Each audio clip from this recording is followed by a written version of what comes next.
pengantar akad-akad syariah. Nanti saya tidak akan membahas secara detail, hanya saya ambil beberapa poin yang penting.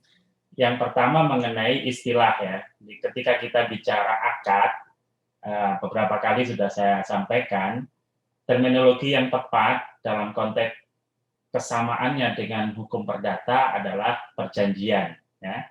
Karena perjanjian ini adalah salah satu sumber perikatan. Nah, sementara sumber perikatan yang lain adalah undang-undang selain perjanjian atau bahasa syariahnya adalah akad. Jadi sekali lagi akad itu kesamaannya adalah perjanjian. Nah, sebelumnya juga sudah saya sampaikan. Kemudian ada istilah kontrak. Kontrak adalah perjanjian yang tertulis. Karena ada perjanjian tidak tertulis. Sama di syariah juga ada akad. Akad ini sifatnya adalah bisa tertulis, bisa tidak tertulis. Nah, hanya saja di dalam konsep-konsep fikih antara akad yang tertulis dan tidak tertulis itu tidak menjadi concern pemahaman ulama-ulama klasik. Ya, karena umumnya justru di kajian-kajian klasik akad itu tidak tertulis, meskipun di dalam surat Al-Baqarah itu sudah ditegaskan ya, wa in tadayantum bidainin ila ajalin musamma faktubu. Nah, kata-kata faktubu ternyata di dalam tafsir-tafsir Al-Qur'an itu tidak dimaknai sebagai sebuah kewajiban meskipun fi'il amar, tapi hanya anjuran. Dan karena dulu juga orang yang bisa menulis masih jarang, nah sehingga perintah faktubu itu tidak dimaknai wajib kalau tidak berdosa, tapi hanya sekedar anjuran. Nah, oleh karena itu tidak ada terminologi misalnya kontrak ya, yang konsep kontrak yang maksudnya adalah akad yang tertulis gitu, tidak ada di dalam prinsip syariah. Nah, cuman di konteks modern itu diperkenalkan. Jadi sekali lagi, kalau kontrak ya akad atau perjanjian yang tertulis. Sementara kalau perikatan sebenarnya besarannya ya itu perikatan. Kalau di dalam bahasa Arab nanti perikatan itu ada istilah iltizam. Jadi perikatan itu sebenarnya kewajiban apa ya, hubungan hukum yang menimbulkan hak dan kewajiban. Tuh, perhatikan ya. Kalau misalnya saya sama Bu Rina melakukan transaksi jual beli ya, itu kan muncul hak dan kewajiban ya. Saya memiliki hak, juga memiliki kewajiban sama Bu Rina. Hak saya ya Bu Rina, misalnya saya menjual mobil harus membayar kan ya. Nah, kemudian kewajiban saya yang menyerahkan mobil. Nah, itu muncul hak dan kewajiban atas peristiwa hukum. Nah, munculnya dari mana? Dari perjanjian, dari akad. Nah, bisa jadi Bu Rina ini punya kewajiban kepada saya tanpa akad. Ya, misalnya pas saya naruh mobil saya di kampus, tiba-tiba Bu Rina ngambil kunci mobil saya, dinaikin sama Bu Rina, nyetir mobil saya, mobilnya nyium tembok gitu Bu Rina ya. Nah, atas peristiwa ini muncul hubungan hukum apa? Kewajiban Bu Rina untuk mengganti mobil saya yang bonyok kan gitu. Nah, pertanyaannya, kewajiban Bu Rina seperti itu muncul karena akad atau bukan? Bukan kan? Bukan, karena undang-undang. Nah, undang-undang menyatakan orang yang merusak barang milik orang lain, maka dia wajib mengganti. Jadi kewajiban itu muncul bukan Bu Rina ada akad dengan saya, tidak. Tapi karena undang-undang memang mewajibkan orang mengganti. Jadi hubungan perikatannya, munculnya kewajiban Bu Rina itu tidak atas dasar akad, tapi atas dasar undang-undang. Nah, itulah yang harus kita ketahui. Nah, istilah lain juga di dalam syariah itu ada wa'ad, janji ya. Ini bukan perjanjian dan bukan akad. Janji itu bukan akad dan bukan perjanjian. Jadi hanya mengiringi akad. Nah, mungkin dulu pas belajar fikih muamalah dengan saya, pernah saya contohkan misalnya akad nikah ya. Akad nikah, ijab kabul, itu biasanya sebelum nikah kan ada lamaran ya. Nah, lamaran itu adalah wujud dari saling berjanji calon mempelai untuk melaksanakan akad pada satu masa, pada satu waktu. Gitu ya, biasanya kan kalau udah Lamaran berapa bulan Bu Rina dulu? Lamaran sampai nikah Bu Rina? 3 bulan, Pak. Wah, 3 bulan. Berarti janjinya itu 3 bulan sebelum akad nikah, kan itu ya. Nah, jadi itu baru janji. Nah, atau saya misalnya, Bu Rina, nanti insya Allah setelah semester ini, saya janji menjual beberapa buku saya ke Bu Rina. Nah, saya ngomong sekarang ini baru janji, belum terjadi akad Bu Rina. Belum memunculkan hak dan kewajiban. Nah, itu janji. Nah, nanti ketika jatuh masanya baru terjadi akad atau perjanjian. Nah, ini teman-teman harus pahami karena nanti di lembaga keuangan syariah, nah ini ya, banyak wa'ad ini, janji ini digunakan. Ya. Misalnya nanti ketika akad murabahah lil amir bisyira'. Jadi akad murabahah kita mengajukan pembelian mobil ke bank, kita janji, Bang, tolong cariin mobil dengan tipe begini, saya siap membeli secara murabahah, gitu ya. Jadi nanti banknya mencari dulu tuh mobilnya. Nah, setelah mobilnya dapat, baru kemudian dilakukan akad murabahah dengan Anda. Nah, Anda berjanji ini, kalau nggak ditepati, ya Anda nanti kena penalti atas kerugian bank, begitu. Nah, ini konsep murabahah lil amir bisyira'. Mungkin yang sudah biasa juga akad IMBT ya. Nah, kalau di dalam syariah IMBT ini kan model leasing syariah. Jadi kalau konvensional sewa, beli jadi satu. Nah, ini kan gharar dari sisi syariah ya. Karena sewa dan beli memiliki karakteristik yang berbeda. Maka biar tidak terjadi gharar, dipisah akadnya. Yaitu akad sewa dulu. Bu Rina, saya sewakan mobil saya selama 5 tahun Bu Rina. Tiap bulannya Bu Rina bayar 2 juta. Nanti kalau Bu Rina lancar 5 tahun, nah saya berjanji mobil itu saya akan berikan Bu Rina. Berarti diakhiri dengan hibah. Atau saya berjanji nanti mobil itu setelah 5 tahun Bu Rina, saya jual ke Bu Rina harganya 2 juta. Nah begitu. Jadi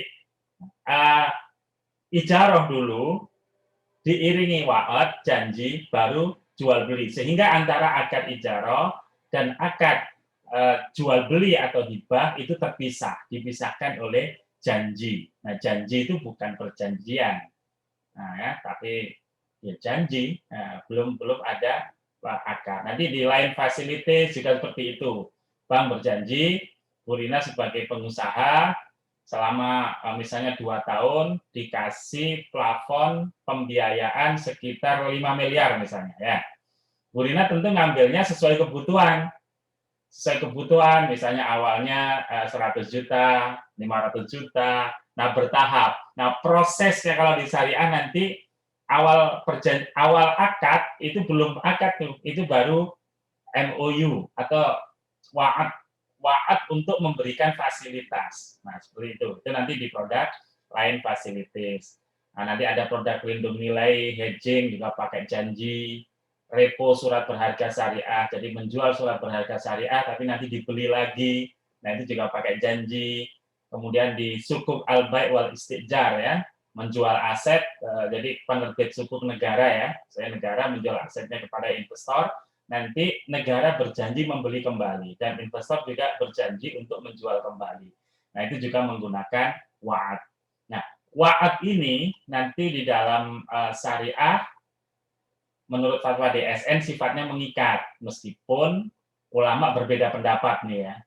Kalau jumhur ulama prinsip dasarnya secara hukum nggak mengikat. Kalau orang mengingkari janjinya ya nggak bisa dituntut gitu. Tapi Ibnu Subromah dan ini yang sekarang dijadikan rujukan ulama-ulama kontemporer, janji itu mengikat.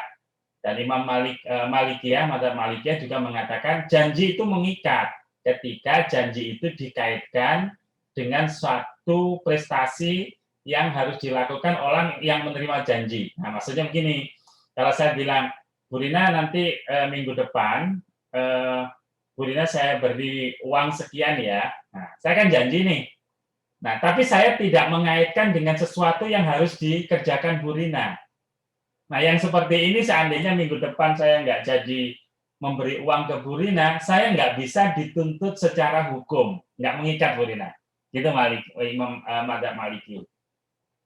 Nah, apakah saya dosa? Ya dosa, orang janji, cuma secara hukum tidak bisa dituntut. Tapi kalau saya bilang, Bu Rina, kalau Bu Rina hari ini bisa menyelesaikan nulis 20 halaman dengan tema ini, saya berjanji minggu depan Bu Rina saya kasih uang 5 juta misalnya Bu Rina ya. Ternyata Bu Rina begitu saya ngomong langsung tuh, wah ngerjakan ya, selesai. Lah kan saya tadi berjanji ya, kalau Bu Rina menyelesaikan saya akan ngasih uang. Nah, janji yang sifatnya digantungkan pada suatu dan sudah dikerjakan oleh yang menerima janji ya. Nah, itu maka mengikat janjinya. Itu ada di fatwa nomor 85 tahun 2012 ini. Mengikat di situ artinya mengikat secara hukum. Kalau secara moral, dosa tidak mengingkari itu otomatis mengikat. Tapi kalau secara hukum itu maksudnya ketika saya mengingkari, Bu Rina bisa menuntut secara hukum, gitu, bisa melalui jalur hukum. Nah, itu maksudnya ya. Jadi mohon dipahami dengan baik. Apa sih syaratnya yang harus mengikat itu ini, ketentuan khusus nih? Wa'ad harus dinyatakan secara tulis. Jadi kalau saya janji tadi Bu Rina, saya lakukan secara tertulis Bu Rina. Mengapa? Karena kalau nggak secara tertulis, Bu Rina nuntut ke meja hijau, nggak ada dasarnya kan Bu Rina? Nah, maka harus secara tertulis. Atau mungkin kalau sekarang direkam misalnya ya. Nah, meskipun nggak secara tertulis, tapi bisa diulang dan bisa diverifikasi. Kemudian wa'ad harus dikaitkan dengan sesuatu syarat yang harus dipenuhi, dilaksanakan oleh mau'ud. Nah, ini yang tadi saya katakan.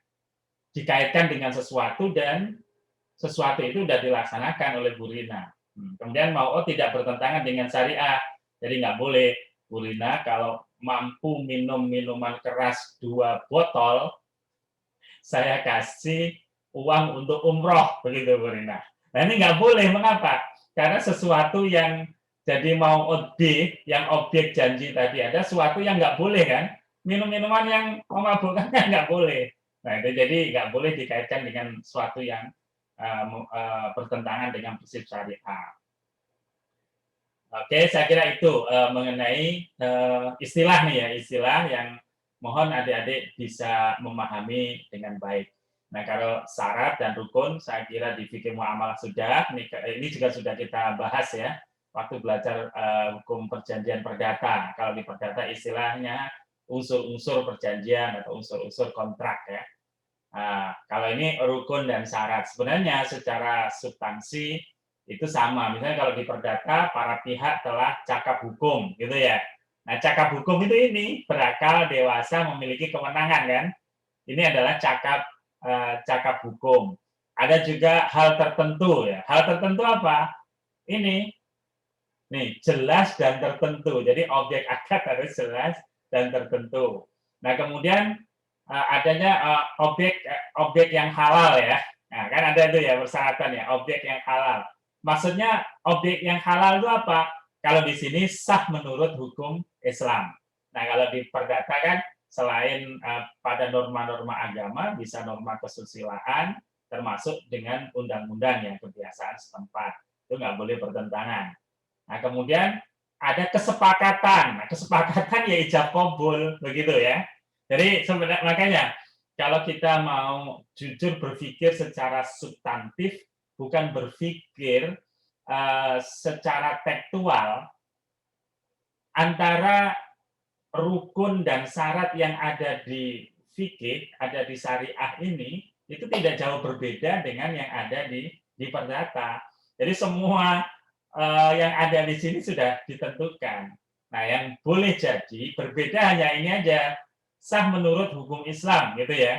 Nah, kalau di perdata nggak ada, netral tuh, mau hukum Islam, hukum Kristen, hukum Yahudi, hukum apa, nah itu tidak ada spesifikasi seperti itu.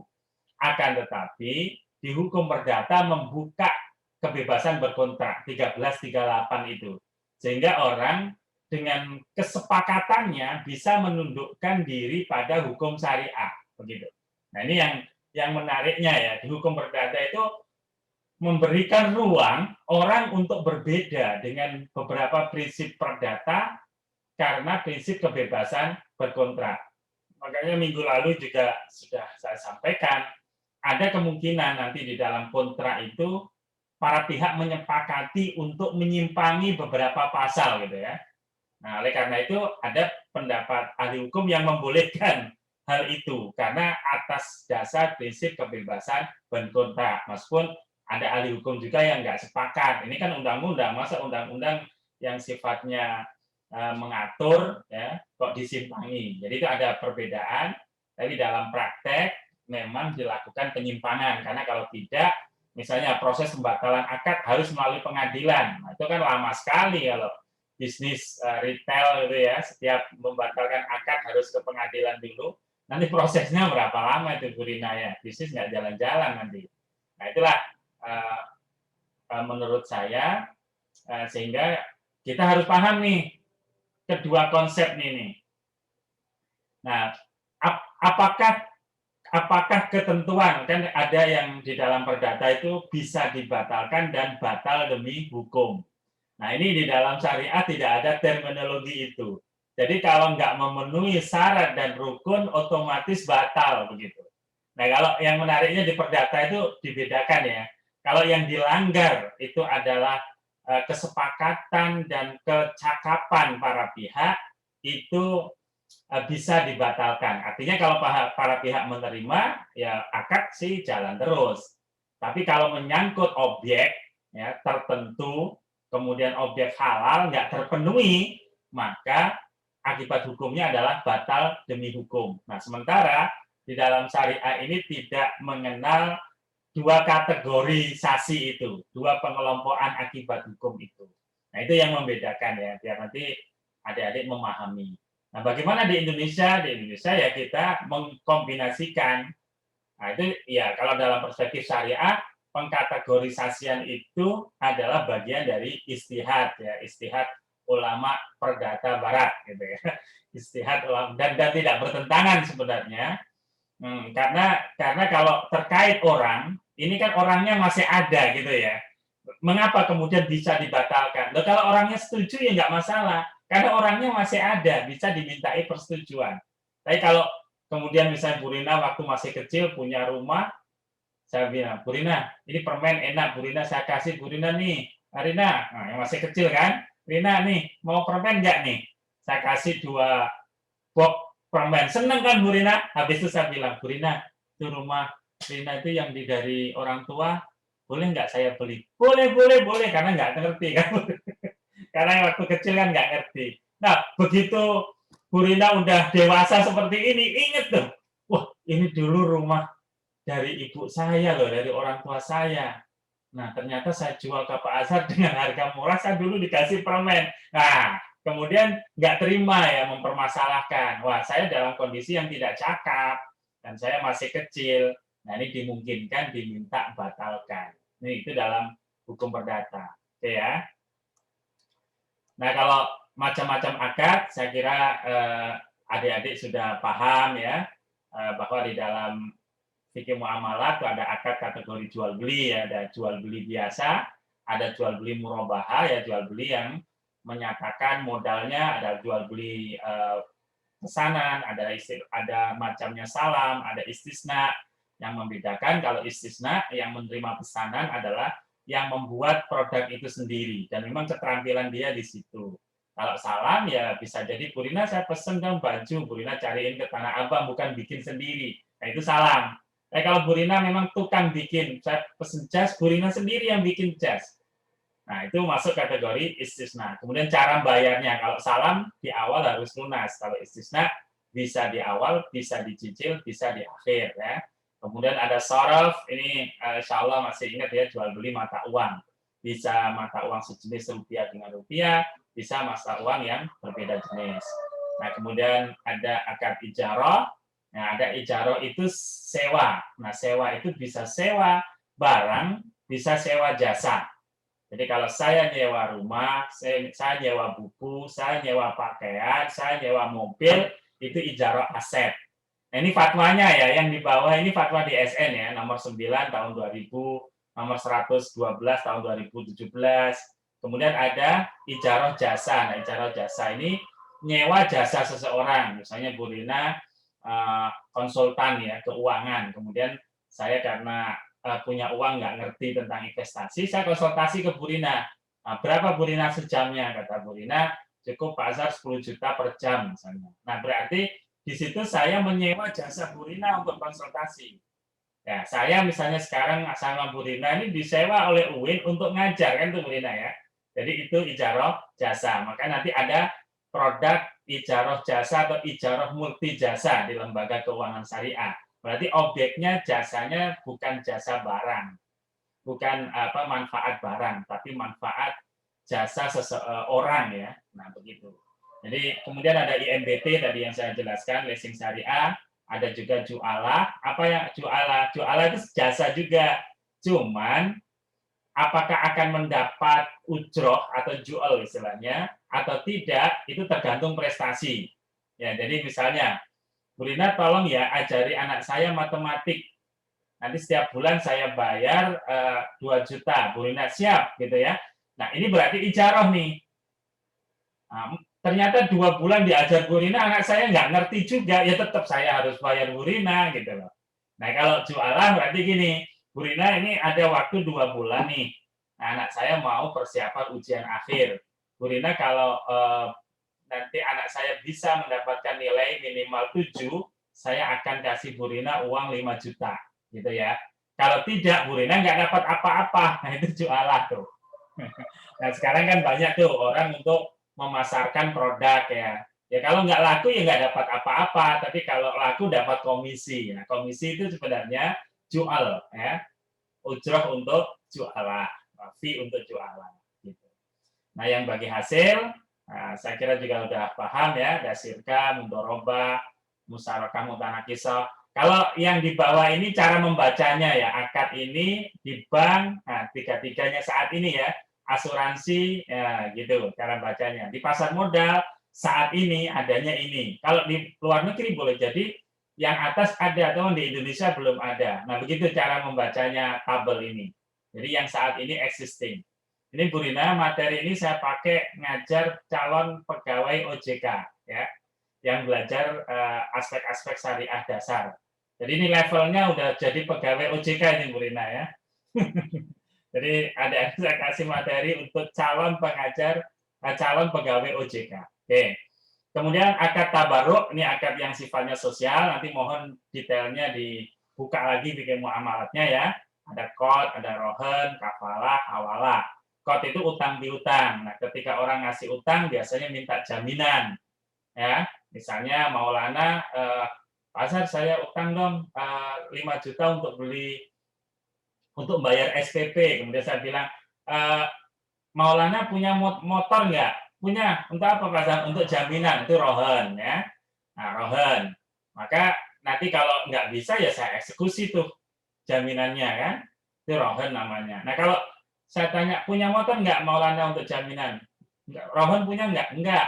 Punyanya apa? Saya punyanya ini teman saya yang baik hati, namanya Violinta Larasati misalnya. Dia duitnya banyak dan siap menjamin saya, Pak, kalau saya nggak bisa bayar, nanti yang bayar adalah Violinta. Oke, sepakat. Violinta juga sepakat. Begitu nanti Maulana default, ya yang bayar adalah Violinta. Nah, itu kafalah namanya. Kafil dia penjamin. Kemudian hawalah ini mengalihkan ya, mengalihkan kewajiban, bisa utang, bisa piutang kepada pihak lain. Oke. Oke, yang lain wakalah, wadiah, dan hibah. Ini saya kira udah banyak tahu wakalah ya, mewakilkan, mendelegasikan. Kalau wadiah itu menitipkan. Hibah ya, memberikan sesuatu tanpa kompensasi. Saya kira sudah dipelajari semua. Oke, untuk materi ini saya kira saya cukupkan. Silakan kalau ada pertanyaan, nanti sebelum saya menambah materi satu lagi terkait konsep one prestasi ya di dalam syariah. Nah, kita sudah belajar one prestasi menurut perspektif perdata. Nanti di syariah seperti apa? Nanti insya Allah setelah ini akan saya jelaskan. Silakan kalau ada pertanyaan.